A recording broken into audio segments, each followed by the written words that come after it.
Après avoir parcouru la République démocratique du Congo, nous avons fait un constat. Le constat que nous avons fait, vous vous poserez la question de savoir c'est lequel. Nous avons remarqué avec pompe la matérialisation de plusieurs projets de développement à travers le Congo profond, le projet qui se réalise concomitamment. Voilà qui nous a donné l'idée de faire un film, Impact Visible, qui est une série de documentaires qui retracent les réalisations du président de la République depuis qu'il est à la tête de la République démocratique du Congo jusqu'à ces jours. Et ces réalisations sont dans tous les domaines de la vie. Nous vous convions à regarder ces films documentaires qui est étalé en 3 numéros. Le film se dénomme Impact Visible 1. C'est des documentaires que vous allez suivre dans quelques instants en exclusivité ce soir pour vous sur la radio-télévision nationale congolaise, la RTNC, la première chaîne de la République démocratique du Congo.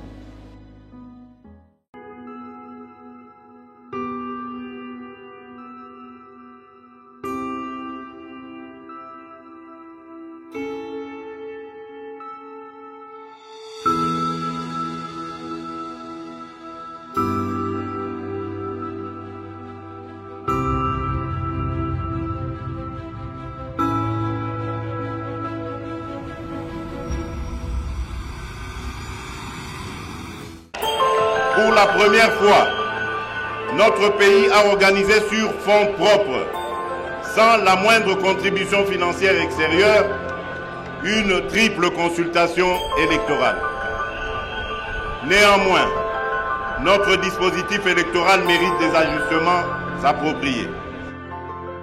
Afin de combler le retard en rapport aux standards des pays en voie de développement, le Congo doit consacrer 6 milliards de dollars annuellement sur 10 ans aux infrastructures, dont 1 milliard de dollars seulement pour la maintenance. En réalisant cet objectif, le gouvernement consolidera notre croissance économique. Ces infrastructures, base de notre développement, sont nécessaires pour garantir la reconquête de notre économie, particulièrement les infrastructures routières, les ports, les aéroports, l'accès à l'eau et à l'électricité, des nouvelles technologies sous toutes leurs formes. C'est la profession de foi du président Félix Tshisekedi, faite dans son discours d'investiture le 19 janvier 2019. Dès son avènement au pouvoir donc, il avait réalisé que l'État c'est d'abord un territoire.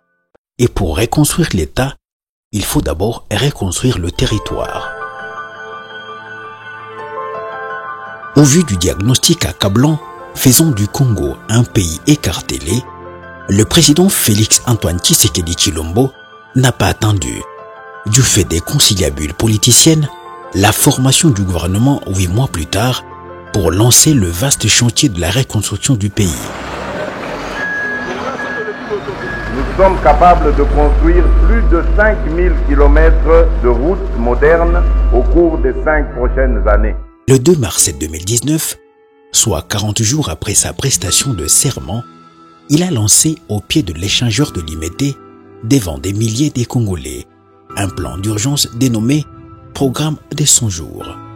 Ambitieux et évalué à 480 millions de dollars américains, financé en grande partie par le Trésor public. Ce programme a embrassé divers secteurs de la vie nationale: routes, santé, éducation, réhabilitation des camps militaires,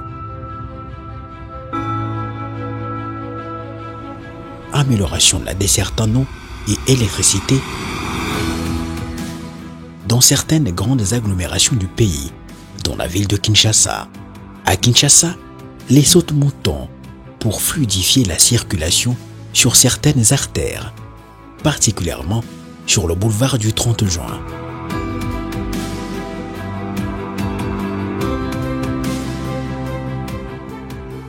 Et Lumumba.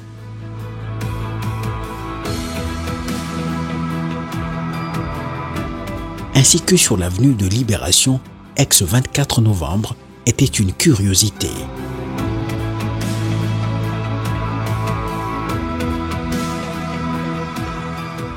En matière de desserte en eau potable, 2 usines d'eau de la Régie des eaux à Lemba Imbu et dans le quartier Ozone à Kinshasa sont désormais une réalité.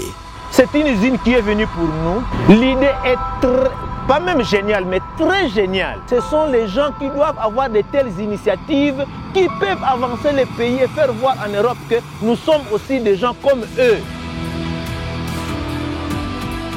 Inaugurés respectivement les 31 août 2022 et 23 février 2023, les premiers modules de ces usines produisent 145 000 m3 par jour sur un total de 500 000 m3 d'eau par jour attendu à la fin du projet. La desserte en électricité pose également problème à Kinshasa et ailleurs avec des coupures intempestives et des délestages, en plus de quelques solutions palliatives consistant à renforcer des cabines et à renouveler les câbles d'alimentation. Un grand poste de connexion de ligne Inga et Zongo, dont les travaux sont quasi achevés, sera bientôt opérationnel pour stabiliser la fourniture en électricité dans la capitale.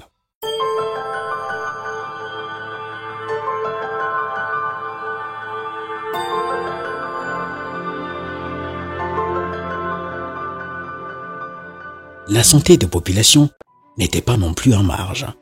À cet effet, l'hôpital militaire de Kankokolo à Kinshasa ainsi que la clinique de la Cité de l'Union africaine, par exemple, avaient subi une cure de jouvence et ont été dotés en matériel pour la prise en charge des malades. À l'agenda, le centre hospitalier du Kontchachi a finalement vu le jour. Il a été inauguré par le président de la République le 8 avril 2023. C'est la concrétisation de la promesse faite aux militaires en 2019. Outre les militaires, ce centre hospitalier reçoit aussi la population riveraine. Les provinces entrent aussi en ligne de compte.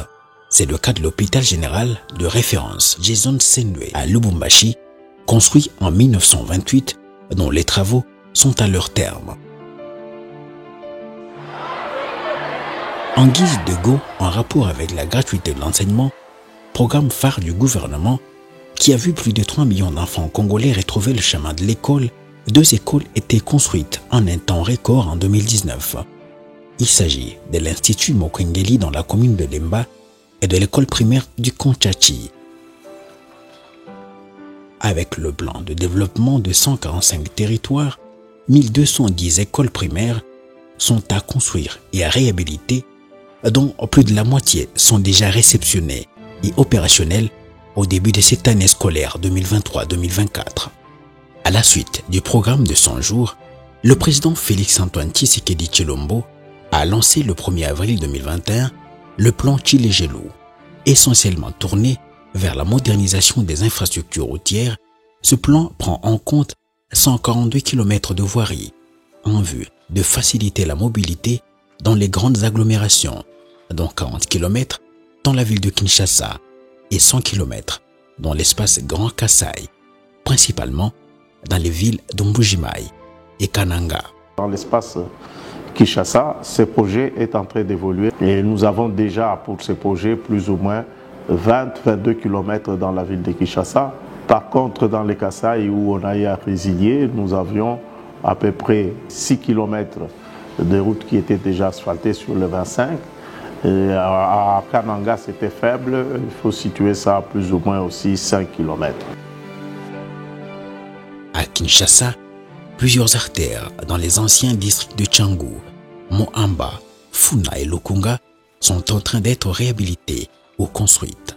C'est le cas de l'avenue Terre Jaune à Bibois.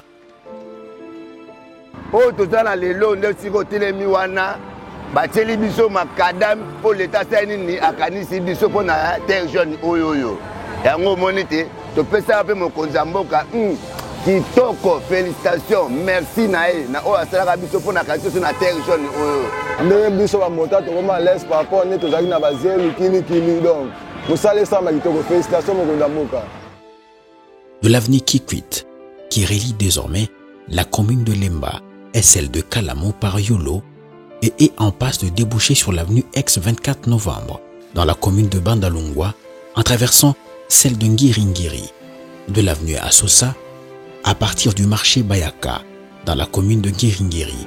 Donc nzela o chaque fois tous les pas bakonzi basi élection nzela basali la bisoté à travers Fachi Béton nzela ko mi pepele donc to kende tibelenge ça. Dans la commune de Ngiringiri, l'avenue Makanza est désormais asphaltée et relie le quartier Kimbangu dans la commune de Kalamu et la commune de Bandalungwa. En sus de la route Sekomaf dans la commune de Ndjili, nous tendons vers Kinshasa parce que nous sommes vraiment à la porte de la ville de Kinshasa.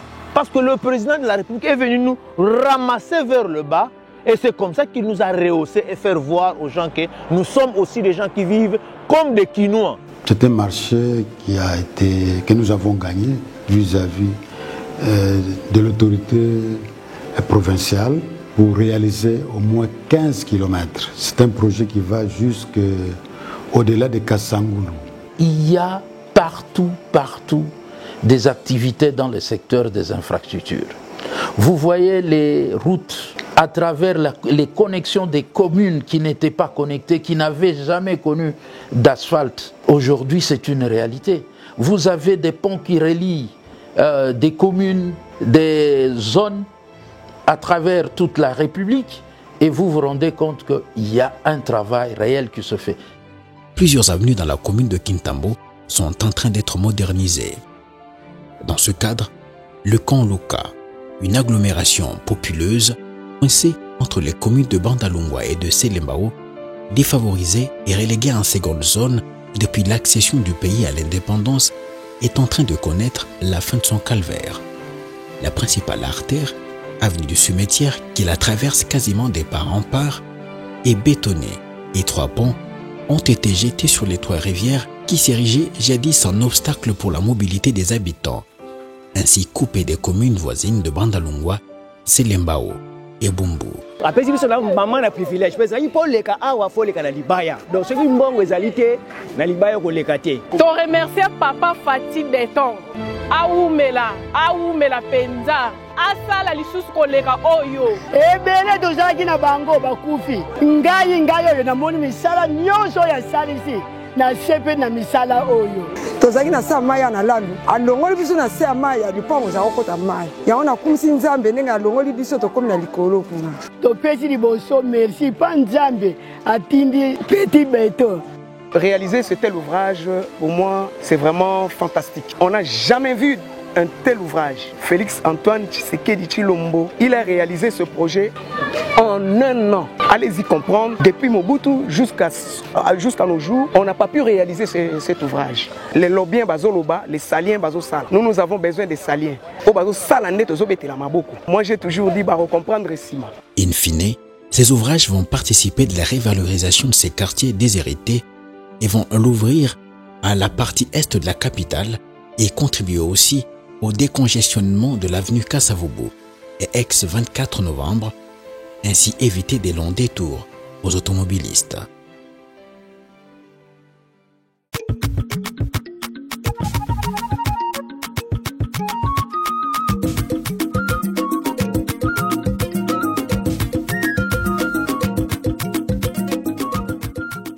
Venir de la paix et bandit depuis Kuna na pomme tete qui n'ont kita Kuna na scène carrière. Topesi merci beaucoup na président de la République Papa Fati Béton o ya sali ke biso tozana courage ya koya kotonga ba mapangu o to sundola ka ponzeleza ka mabe moye to tongeza ki te to négliger ki ba mapangu mento ye tozi courage pesengo komona ke transport et koti. Macadam Yango et Binomoko Bozomona Mituka Zando Komikoya. Comme moi, je vais voter mon président, Papa Fati Béton, pour la 2e fois. Et que Tile Mbaimbu et Sika Rési des eaux, Yami Balé Salami. De 86, Tilelo, Namoni Nzela, 2e mandat, et c'est ainsi. Même Bana, Moisi, famille, Fati Béton. Pour la Fati, Ngai, Nalali Kaka, Yasa et Langai.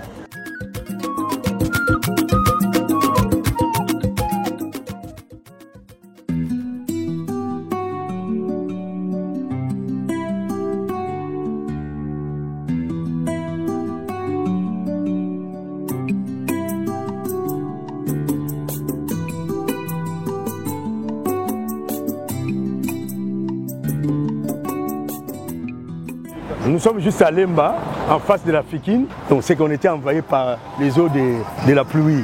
Déjà satisfait, mais avant même l'inauguration, on est déjà satisfait. Félicitations aux autorités qui ont repris cette route. Et ça va aussi dépanner bypass qui est inondé par les embouteillages. Je suis natif de la commune de Lemba, précisément ce quartier, le quartier de l'école. Auparavant, c'était impraticable, surtout quand il pleuvait, mais la circulation était vraiment impossible. Depuis qu'on a asphalté, nous sommes vraiment très contents et la population est très contente. Le travail qui a été fait, c'est que nous appelons les ouvrages intemporels. C'est quelque chose qui dépasse tout entendement. Sous les auspices du chef de l'État, et nous le saluons pour ça. Le chef de l'État a démontré à suffisance qu'il est congolais de père et de mère.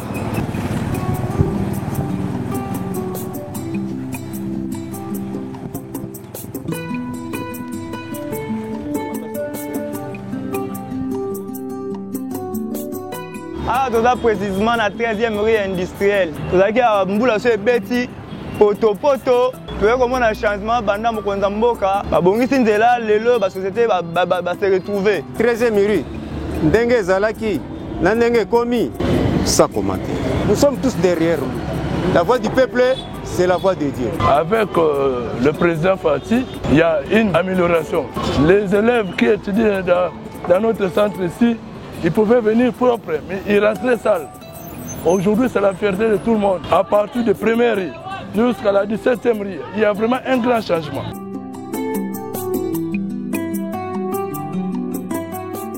Pour la première fois depuis l'indépendance, l'on sait désormais rejoindre le rond-point Gaba, sans des longs détours en empruntant l'avenue Elengesa, longue de 6 km, qui relie désormais les communes de Ngiringiri, de Makala et de Mongafula.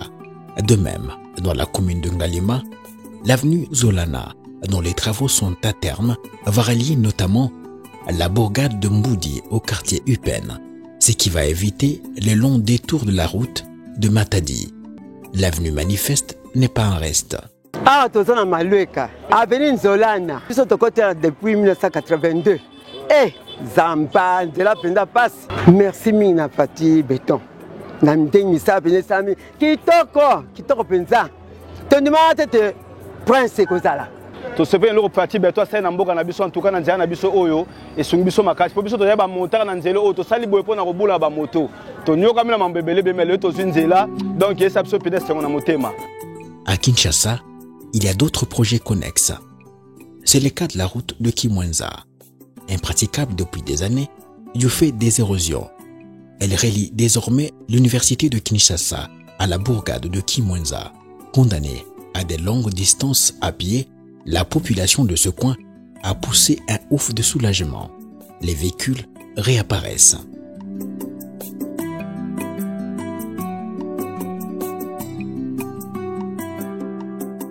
Depuis 3 ans, nous pouvons totaliser à peu près 100 km de voiries qui ont été réhabilitées dans l'ensemble du pays.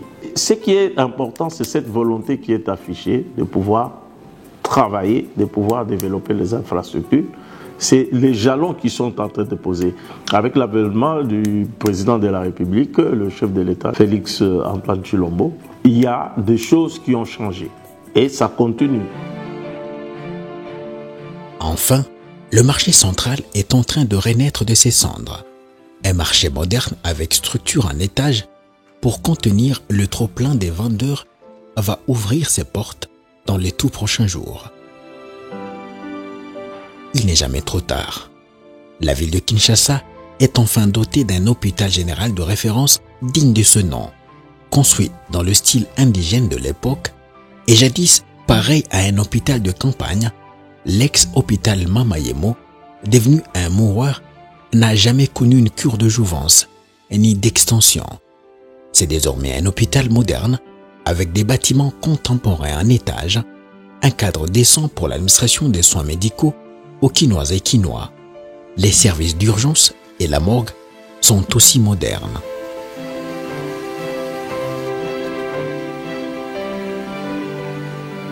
C'était des bâtiments inutilisables au fait, mais pour le moment, si vous faites un tour là-bas, vous êtes surpris, certains même les qualifient d'un hôtel qu'on construit là-bas.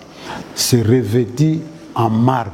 Je pense que les premiers malades qui vont entrer là-bas seront autrement surpris, risquent d'être guéris avant que les médecins puissent les toucher. Pour la première fois depuis l'indépendance, la ville de Mbuji-Mayi, chef-lieu de la province du Kasaï oriental, est en train de revêtir sa jolie robe avec la modernisation de la voirie urbaine. L'avenue Boucle Club Miba est bétonnée. Les avenues Lumumba et Kasengulu sont asphaltées. Parallèlement, des nouvelles écoles, on s'est compris l'université de Mbuji-Mayi, non sans compter les hôpitaux et des ouvrages de desserte en eau potable, ont été construits. Les travaux de modernisation de l'aéroport de Bimpemba ont été lancés. Kananga, chef-lieu de la province du Kasaï central, n'est pas en marge. Au centre-ville, les avenues Bagira, dispensaires et hôpital sont bétonnés et complètement terminés. Il y a aussi les travaux de réhabilitation de l'ex-Athénée royal de Kananga, tombé en ruine. Des nouveaux bâtiments sont même construits pour en faire un grand complexe scolaire de la ville. Le président Félix Tshisekedi est resté focus sur le développement du pays. Le programme de développement local de son grand 5 territoires se décline en 2 phases. La première a trait à l'érection des infrastructures et la deuxième porte sur la redynamisation des économies locales et rurales. Son coût total est estimé à 1,66 milliard de dollars américains, financé principalement par les ressources du gouvernement congolais et réparti sur 3 exercices budgétaires, 2021, 2022 et 2023. Exécuté par le biais de 3 agences d'exécution, à savoir le PNUD, le BSECO et la CFF, le programme de développement de 145 territoires est désormais une réalité. Les infrastructures modernes poussent dans les coins et recoins de la RDC. Plus de 50% de 1210 écoles primaires, 788 centres de santé et 145 bâtiments administratifs attendus dans l'ensemble dans sa première phase sont en train d'être livrés. Les restants vers la fin de l'année. Au niveau de BSECO, nous sommes l'une des agences d'exécution de ce programme qui s'exécute sur plusieurs volets, parce que le programme a 3 composantes, mais nous y allons par volet. Le premier volet, ça concerne en fait la construction des écoles, centres de santé et bâtiments administratifs. Dans le cas de ces premiers volets, nous avons la charge de construire 731 infrastructures, dont 414 écoles, 269 centres de santé et 48 bâtiments administratifs à raison d'un bâtiment par territoire. Chef de l'État, conscient des difficultés que nous avons dans nos milieux ruraux, a décidé de mettre en place un programme, le programme de développement des 145 territoires.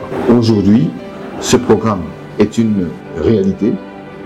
Nous réceptionnons progressivement les ouvrages à la satisfaction de la population et ce sont des ouvrages de qualité.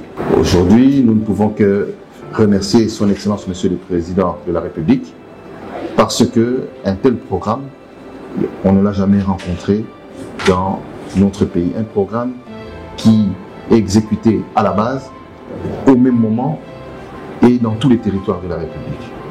Faites confiance, nous, notre travail, nous sommes des instruments du gouvernement, c'est de faire aboutir ces chantiers.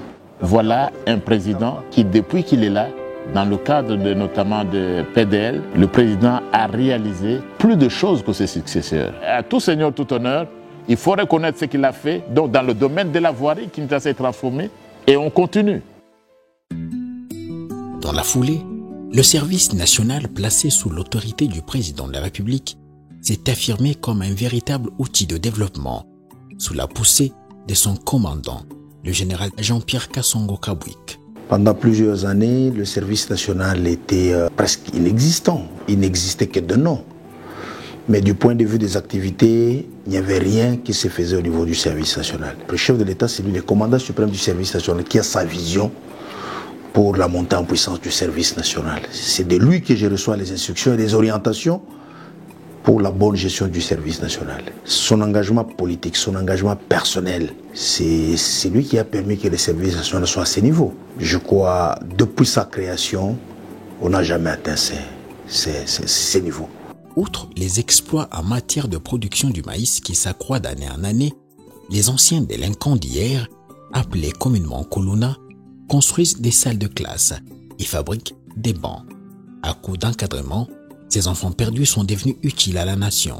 Le service national a aussi comme mission de mettre ensemble la jeunesse congolaise, de les encadrer sur le plan civique et patriotique, en vue de les amener à ce qu'ils apportent leur pierre à l'édification de la nation en termes de reconstruction et de développement du pays. C'est l'une des plus grandes missions du service national. Et qui dit développement, c'est pratiquement dans tous les domaines. Parce que lorsque nous réunissons les enfants, nous arrivons à déceler parmi eux certains talents et nous les orientons.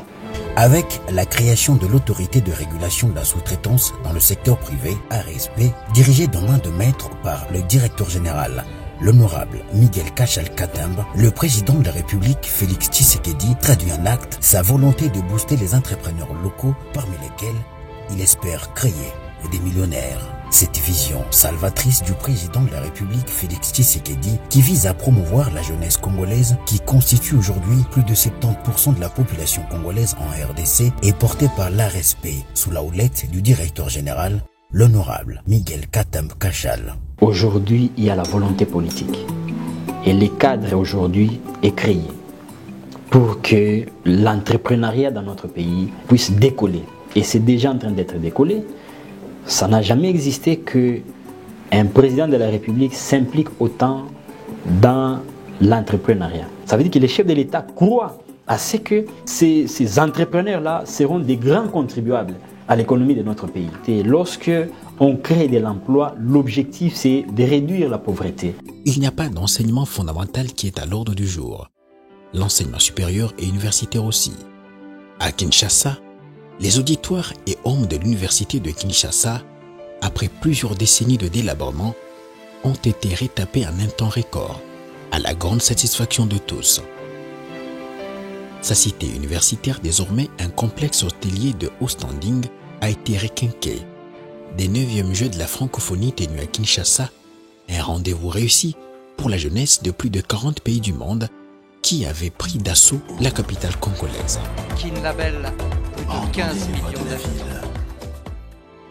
L'Université pédagogique nationale, UPN, l'Institut national des bâtiments et des travaux publics sont en train de connaître leur première cure de régénérescence depuis leur construction en 1962. Afin de raffirmer la communion avec le monde estudiantin, le président Félix-Antoine Tshisekedi Tshilombo a lancé le projet Transacademia pour la mobilité des étudiants. Il va s'étendre peu à peu dans d'autres provinces. D'autre part, un peuple malade, privé d'un système sanitaire adéquat, est un peuple voué à la mort. Comble de tout, il y a même résurgence des maladies jadis éradiquées. À cet effet, le président Félix-Antoine Tshisekedi Tshilombo préconise la couverture santé universelle. Dans ce cadre, il vient de lancer le premier volet du package constitué de la gratuité pour la maternité, la prise en charge des femmes enceintes et des nourrissons sur un mois afin de réduire la mortalité à l'accouchement.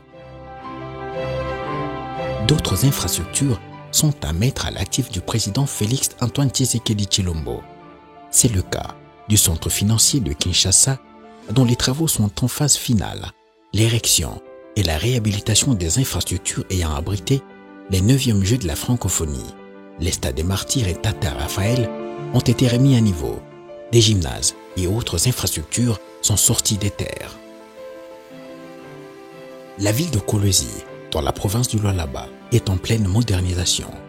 Entre autres, des routes, des ponts, des bâtiments publics et un aéroport moderne font sa beauté et apportent le confort aux habitants.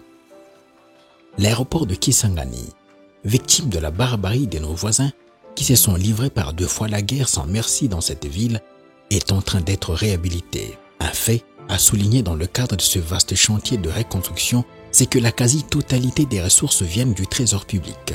Chapeau bas donc à l'inspection générale de finances, dont les missions d'audit doublées de la patrouille financière portent des fruits, à part l'accroissement des recettes publiques. Je vais parler de l'inspection générale des finances, qui est tenue et dirigée par un homme vraiment brillant, Jules Alinguete, pour ne pas le citer. La population doit sortir de l'inertie.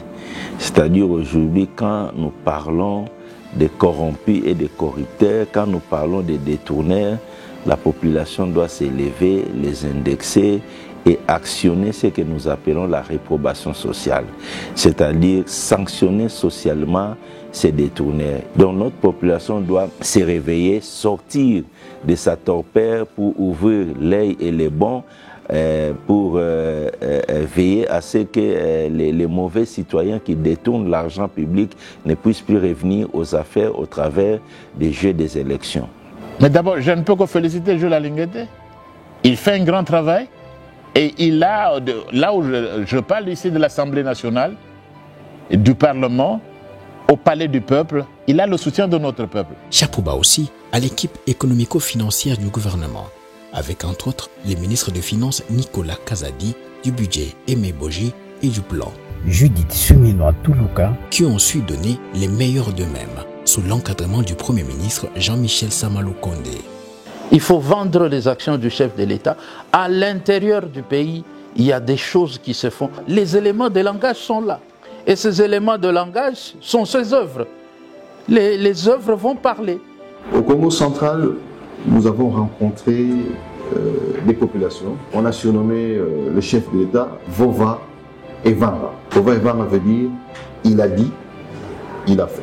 Ce programme est un espoir pour nos frères et sœurs qui habitent dans les milieux ruraux. C'est l'un des programmes aujourd'hui dont le taux d'appropriation des bénéficiaires est assez élevé. Pourquoi? Parce que dans la stratégie, en fait, la formulation de ce programme a été participative.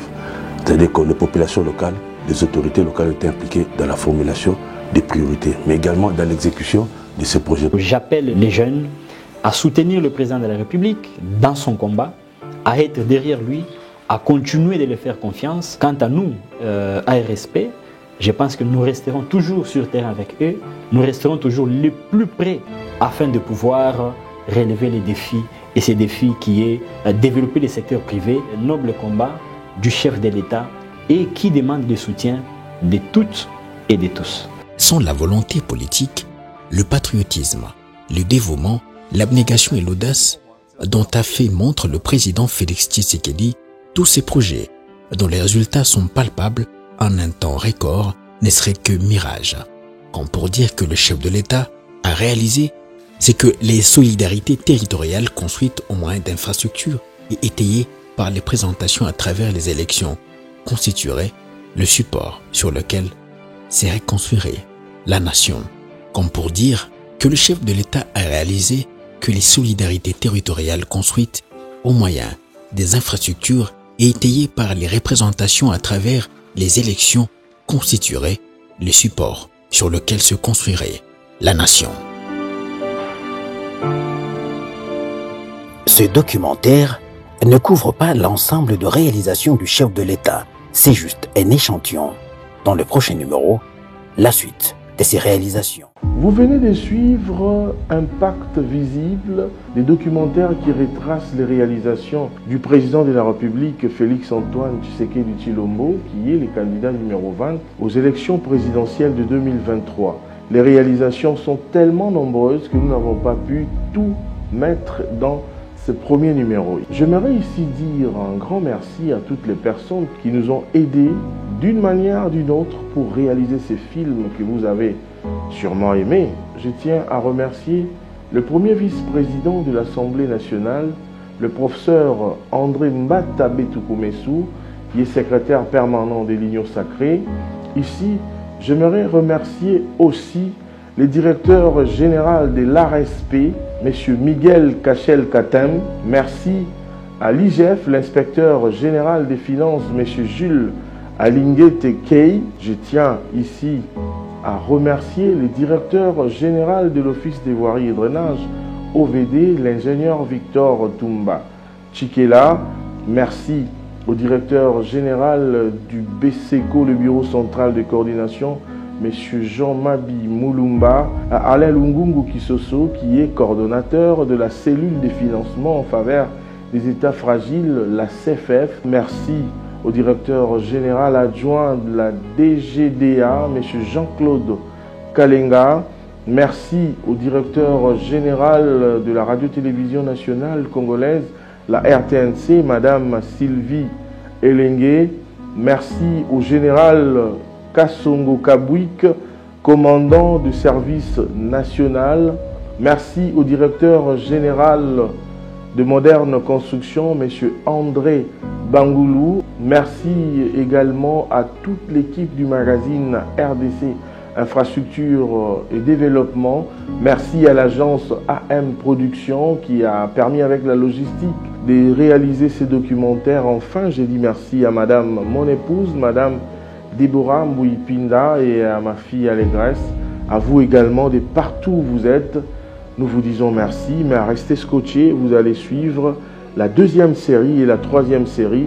Ainsi, comme je le disais tantôt, vous allez vous donner vous-même l'image et vous allez comprendre qu'il faudrait nécessairement donner un deuxième mandat au candidat numéro 20 pour lui permettre de parachever tout ce que vous venez de voir. On se retrouve prochainement. Merci beaucoup, c'était un grand plaisir.